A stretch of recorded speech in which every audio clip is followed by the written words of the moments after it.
जीवन और मृत्यु के बीच बस एक सांस का फासला होता है, लेकिन जिसने खुद अपनी सांसें रोक ली उसके लिए यह फासला एक अनंत खाई बन जाती है। अब जो मैं आपको बताने जा रहा हूँ उसे बहुत ध्यान से सुनिएगा, क्योंकि यह कहानी नहीं, वह भयानक सत्य है जो आत्महत्या करने वाले हर इंसान के साथ घटता है। जैसे ही कोई इंसान अपने जीवन को ख़त्म करने का फैसला करता है, ठीक उसी पल यमलोक में उसके नाम के आगे एक काली लकीर खींच दी जाती है। मान लो किसी ने फांसी लगाई या जहर खाया हो, तो जिस पल उसके प्राण निकलते हैं वह पल सामान्य मौत जैसा शांत नहीं होता।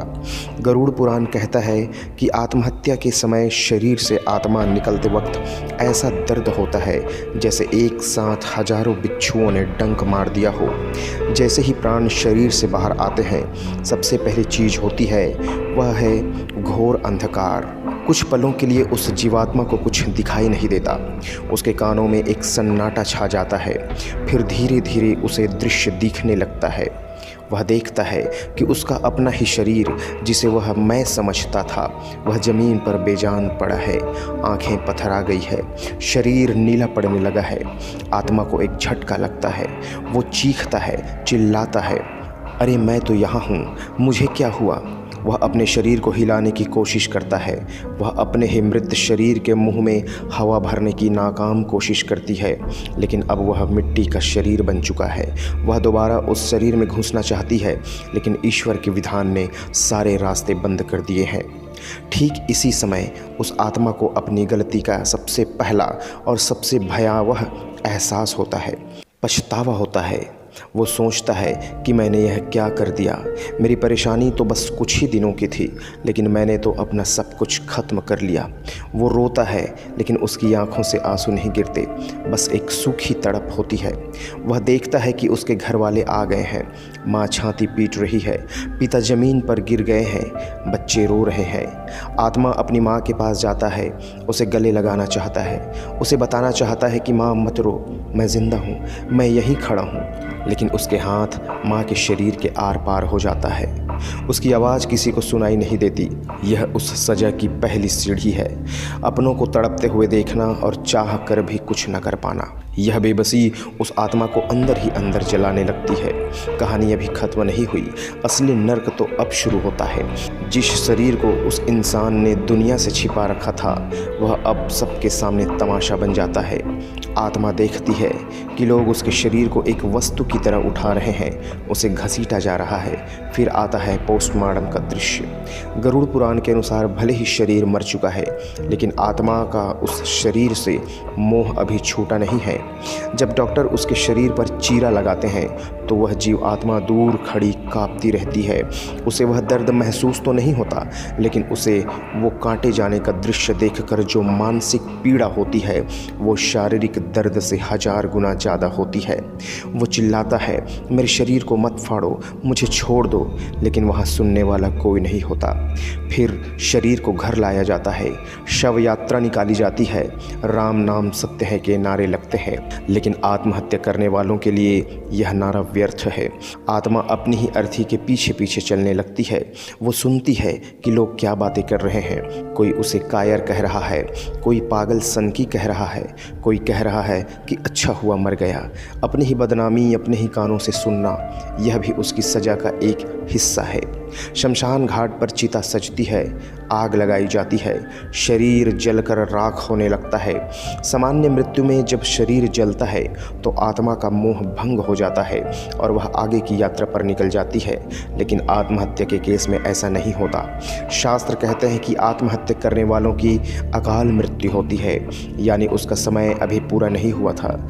मान लीजिए उसे 80 साल जीना था और उसने 30 साल में ही अपनी जान दे दी, तो बचे हुए जो 50 साल हैं वह उसे कहाँ बिताने होंगे। उसे ना तो स्वर्ग मिलेगा, ना नर्क मिलेगा, और ना ही पितृक मिलेगा। उसके लिए सारे लोक बंद हो जाते हैं। जब पंडित जी मंत्र पढ़ते हैं, पिंडदान करते हैं, तो वह भोजन और जल उस आत्मा तक पहुंचता ही नहीं है। वह प्यासी बैठे रहती है। मंत्र हवा में बिखर जाते हैं। क्योंकि उसने प्रकृति के नियम को तोड़ा है, इसलिए प्रकृति उसे अपनी शरण में लेने से मना कर देती है। आग बुझ जाती है, लोग घर चले जाते हैं और शमशान में रह जाती है सिर्फ राख और वह भटकती हुई अकेली आत्मा। अब शुरू होता है वह दौर जिसे प्रेत योनि या भटकाव का काल कहा जाता है। यह समय उतना ही लंबा होगा जितने साल उसकी कुदरती ज़िंदगी में बचे थे। अगर 50 साल बचे थे तो 50 साल तक वह यहीं भटकेगा। इस दौरान उसे शरीर नहीं मिलता, उसे मिलता है एक वायु शरीर। यह हवा का बना शरीर होता है जिसमें ना तो हड्डियां होती है और न ही मांसपेशियां। इसमें भूख और प्यास सब होती है। सोचिए, आपको रेगिस्तान से चलकर आने में जैसी प्यास लगती है, गला सूख कर कांटा हो गया हो, आप नदी के सामने खड़े हों लेकिन आप पानी नहीं पी सकते, क्योंकि आपके पास उसे पीने के लिए शरीर ही नहीं है, जीभ ही नहीं है, गला ही नहीं है। आप भोजन को देख सकते हैं, उसकी खुशबू भी ले सकते हैं, लेकिन उसे खा नहीं सकते। इतना ही नहीं, इस अंधेरे लोक में वह अकेली नहीं होती, वहाँ और भी बहुत सारी बुरी शक्तियाँ होती है जो भटकती रहती है। जो आत्माएं पहले से वहाँ भटक रही होती है, वे इस नई आत्मा को नोचती है, उसे डराती है, उसे हर पल डर लगता है। न दिन का चैन, न रात का सुकून, न वह सो सकता है, न जाग सकता है। वो बस एक अंतहीन बुरे सपने में फंसा रहता है। और सबसे भयानक सज़ा जो शास्त्रों में बताई गई है वह है मृत्यु का दोहराव। यानी उस आत्मा को बार बार अपनी मौत के दृश्य से गुजरना पड़ता है। अगर उसने फांसी लगाई है तो उसे हर दिन हर पहर ऐसा महसूस होगा जैसे फंदा उसके गले में कस रहा है, उसका दम घुट रहा है, वह छटपटा रहा है, तड़प रहा है। वह हर पल मरता है, हर दिन मरता है। थोड़ी देर के लिए थोड़ा सा शांत होता है जब वह मर जाता है, और फिर वही फांसी का फंदा। यह चक्र बार बार लगातार चलते रहता है। वो रोता है कि मुझे मार दो, मुझे ख़त्म कर दो, लेकिन वह तो पहले ही मर चुका है, अब और कैसे मरेगा। जब वो भटकाव का समय जैसे तैसे बचे हुए 50 साल पूरा कर लेता है, तब बारी आती है यमराज के दूतों की।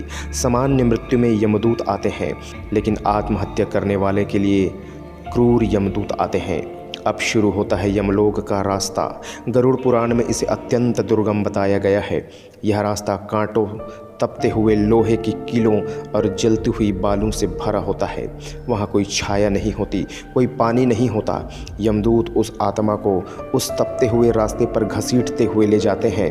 उसके पैर जलते हैं, शरीर छिल जाता है, वह खून से लथपथ हो जाती है। यह यातना शरीर की नहीं, सूक्ष्म शरीर की होती है, जो दर्द को महसूस करता है। रास्ते में उसे डरावने जानवर काटते हैं, कौवे और गिद्ध उसे नोचते हैं।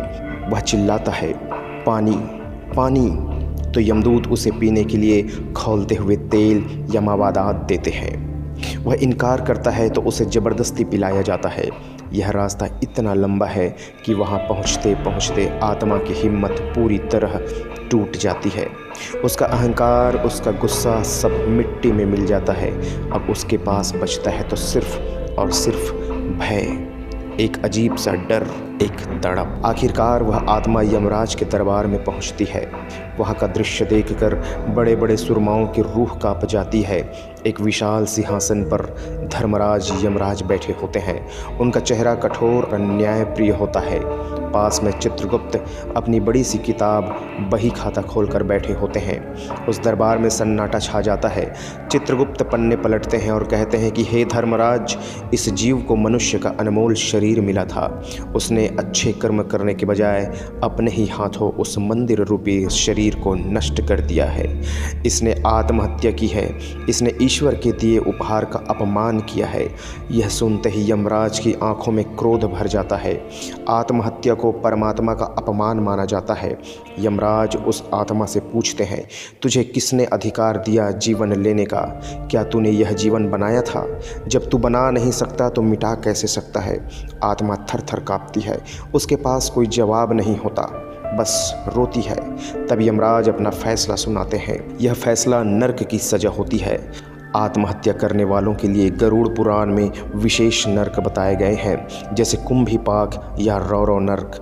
फैसला सुनाया जाता है, इसे अंधकूप अंधे कुएं में डाल दिया जाए। यमदूत उसे उठाते हैं और एक ऐसे नरक में फेंक देते हैं जहां रोशनी की एक किरण भी नहीं होती। वहां हजारों साल तक उसे कीड़े मकोड़ों के बीच रहना पड़ता है। वहां की बदबू, वहां की गंदगी और वहां का दर्द शब्दों में बयां नहीं किया जा सकता। उसे खौलते हुए तेल में डाला जाता है, फिर बाहर निकाला जाता है, फिर डाला जाता है। यह प्रक्रिया तब तक चलती है जब तक उसके पापों का प्रायश्चित नहीं हो जाता। दोस्तों, यह है वह सफ़र जो एक आत्महत्या करने वालों को तय करना पड़ता है। क्षण भर का गुस्सा या थोड़ी सी परेशानी से भागने की कोशिश इंसान को एक ऐसे जाल में फंसा देती है जहां से निकलना नामुमकिन है। गरुड़ पुराण स्पष्ट कहता है कि जीवन संघर्ष का नाम है। जो संघर्ष करता है वही तप कर सोना बनता है। भागना कोई समाधान नहीं, आत्महत्या कोई समाधान नहीं, लेकिन क्या इसकी कोई मुक्ति है?